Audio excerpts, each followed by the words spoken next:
Primero definamos qué es una proposición lógica. Una proposición lógica es una oración que puede ser verdadera o falsa, pero no ambas al mismo tiempo. Es momento de definir las conectivas lógicas. Son aquellos signos que sirven para formar proposiciones complejas a partir de proposiciones simples. Las conectivas son 5 y las representamos en la siguiente tabla. Tenemos la primera, que es de conjunción y significa y. Es verdadera solo si ambas proposiciones unidas son verdaderas. La segunda es de disyunción. Es verdadera si al menos una de las proposiciones es verdadera. Y esto significa o. La tercera es de implicación. Sí, cuando es verdadero el antecedente. Y el consecuente, entonces, cuando es falso. La cuarta, doble implicación. Se le conoce como sí y solo sí. Esta solo tiene valor cuando ambas son verdaderas o ambas son falsas. Por último, tenemos la denegación, que significa no. Esta se aplica cuando la proposición invierte su valor de verdad. Vamos a ver cómo se hace la tabla de verdad de la conectiva lógica, que significa y. Esta conectiva se le llama jugación. Bueno, en esta conectiva les vamos a enseñar cómo se realiza nuestra tabla. Pero para poder realizar nuestra tabla, se puede realizar una fórmula para poderla realizar, en la cual vamos a poner, nuestra fórmula es esta. N significa el número de proposiciones que tenemos. En esta ocasión tenemos 2 proposiciones.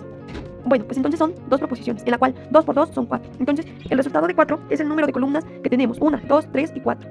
Bueno, para seguir continuando, les voy a enseñar nuestro argumento, en la cual ya tenemos acá señaladas nuestras proposiciones, que son estas. La proposición P, que es el estudiante entrega la tarea, y la proposición que el estudiante obtiene una buena calificación. En esta, el estudiante entrega la tarea y que nuestra conectiva obtiene una buena calificación. Para poder rellenar nuestra tabla, vamos a poner P, que y nuestra fórmula que les acabo de enseñar. Bueno, en nuestra primera fila, que vamos a realizar primero, es poder identificar cómo se está organizando, en la cual nos va a quedar así. Vamos a dividir la mitad para poder realizar nuestras fórmulas y queden bien. 2 verdaderas, la mitad de la tabla es verdadera y la mitad es falsa. Aquí es lo contrario, es una y una. Para poder obtener una verdadera, verdadera, verdadera, falsa, falsa, verdadera, falsa, falsa. Bueno, en nuestra primera fila es P, que es verdadera, y Q, que es verdadera. El ejemplo es que P, el estudiante sí entrega la tarea, que el estudiante sí obtiene una buena calificación. Entonces, por lo tanto, el estudiante entrega la tarea y obtiene una buena calificación. Como ambas suceden, nuestra conjugación va a ser verdadera. Bueno, para nuestra segunda hilera, nuestra proposición P es verdadera y nuestra proposición Q es falsa, en la cual nos dice que el estudiante sí entrega la tarea, y la proposición que el estudiante no obtiene una buena calificación. Por lo tanto, el estudiante entrega la tarea y no obtiene una buena calificación. Aunque entregó la tarea, no obtuvo una buena calificación, por lo tanto la conjugación va a ser falsa. Bueno, para nuestra tercera hilera, que P es falsa y Q es verdadera, va a ser P, el estudiante no entrega la tarea, y Q va a ser el estudiante sí obtiene una buena calificación. Entonces aquí en esta nos va a quedar el estudiante entrega la tarea y obtiene una buena calificación. No entrega la tarea, así que no se cumple ambas al mismo tiempo. La conjugación va a ser falsa. Para nuestra tercera hilera, es P va a ser falsa y Q es falsa. Por lo tanto, el estudiante no entrega la tarea y que el estudiante no obtiene una buena calificación. El estudiante entrega la tarea y obtiene una buena calificación, pues no se va a cumplir. Por lo tanto, ninguna condición se cumple. Por lo tanto, la conjugación es falsa. La doble implicación se lee sí y solo sí. Eso significa que las dos proposiciones tienen que coincidir. O las dos son verdaderas o las dos son falsas. Si una sucede y la otra no, entonces es falsa. Tabla de la verdad de doble implicación. P sí y solo sí Q. Verdadera cuando P y Q tienen el mismo valor. Ejemplo aplicado simple. P es estudio y Q es practico.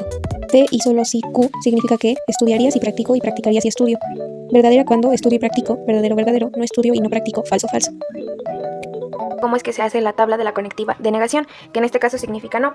La podemos representar con el siguiente símbolo, aunque también en algunas veces nos puede aparecer de esta forma, pero principalmente se utiliza esto. Ahora analicemos nuestro ejemplo. En este caso tenemos la proposición mañana es lunes, y acá la tenemos como negación, mañana no es lunes. Ahora, ¿cómo sabremos cuántas filas y columnas tendrá nuestra tabla? En este caso, vamos a ocupar una fórmula. Aquí vamos a tener solamente 2 opciones, que sea verdadera y que sea falsa. Por eso vamos a colocar el número 2.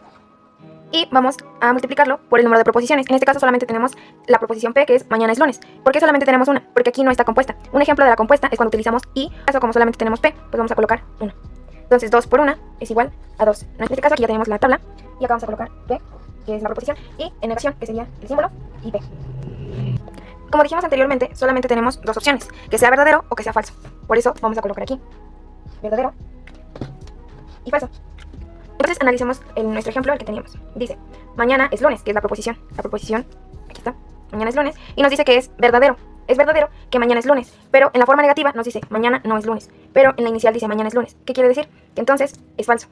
Entonces vamos a colocar que es falso. Y luego nos dice que hagamos de cuenta que esta es falsa. Entonces la proposición mañana es lunes es falso, mañana no es lunes. Y acá en la forma negativa nos dice mañana no es lunes. Entonces aquí es cierto, porque mañana no es lunes, como lo dice acá, que es falso. Entonces es verdadero que mañana no es lunes. Entonces colocamos verdadero. Entonces, lo que yo te recomiendo es, para que no te confundas tanto, simplemente la regla sería, si la proposición es verdadera, la negación siempre va a ser falsa. y viceversa. Si la proposición es falsa, la negación será verdadera. Hablaremos sobre la tabla de verdad de la conjunción, lo que significa que la conjunción es Y, solo es verdadera cuando las dos son verdaderas. Ejemplo sería del profe: P estudio, Q practico, P y Q estudio y practico. Si estudio y sí practico es verdadera. Si estudio pero no practico es falso. Si no estudio pero practico sería falsa. Si estudio ni practico es falsa. Esto sería sobre la tabla de la conjunción. Esto nos sirve porque el ejemplo dice estudio y practico, y aquí es cuando solo las dos tienen que ser verdaderas porque es verdadero. Todos. Hoy les voy a explicar una tabla de ampliación. Si P, entonces Q. A continuación les voy a mostrar un ejemplo. Primero, esto de aquí significa y la flechita significa entonces. Si estudio y practico, entonces apruebo. Tenemos dos proposiciones: estudio, que es P, y practico, que es qué. En este caso, 2 por 2 es igual a 4. Esto nos indica que vamos a hacer 4 columnas en nuestra tabla de ampliación. Y R es apruebo. En pocas palabras, la conclusión. Primero aquí tenemos nuestra tabla: P, Q y R. Vamos a poner dos verdaderas. Aquí una verdadera, otra verdadera, una falsa y otra falsa, para poder hacer conjugaciones. En este caso, sería ir poniendo una y una para que tengamos diferentes conclusiones. En este caso, que la letra R nos salga totalmente diferente. Aquí sería entonces verdadera, falsa, verdadera, falsa. Y ya. Aquí están nuestras letras. Que dice: P es verdadera, o sea, si estudio. Q es verdadera, si practico. Por lo tanto, R es verdadera, porque sí apruebo. Aquí en la segunda tenemos que P es verdadera, lo que quiere decir si estudio. Q es falsa, no practico. Por lo tanto, nos saldrá aquí falso, porque aunque estudie pero no practique, es falso, porque estoy estudiando, no estoy practicando, pero aún así puedo aprobar el examen. Aquí en la tercera tenemos que P es falsa y Q es verdadera. Falsa, nos dice: no estudio, pero sí practico. Entonces, sí apruebo, porque aunque no estudié, pero sí practiqué, hay una posibilidad de que sí pueda aprobar. En la última tenemos: no estudio y no practico, entonces no apruebo. Entonces esto es verdadero, porque si no estudio y no practico, pues no apruebo. Por lo tanto, tenemos una conclusión verdadera. En esta tabla de ampliación solamente tenemos una falsa, que es esta, que lógicamente no coincide, porque si estudio, no practico, y no aprobar es algo falso, porque aunque no practiqué, si estudié y es falso, porque sí hay una posibilidad de que yo pueda pasar este examen.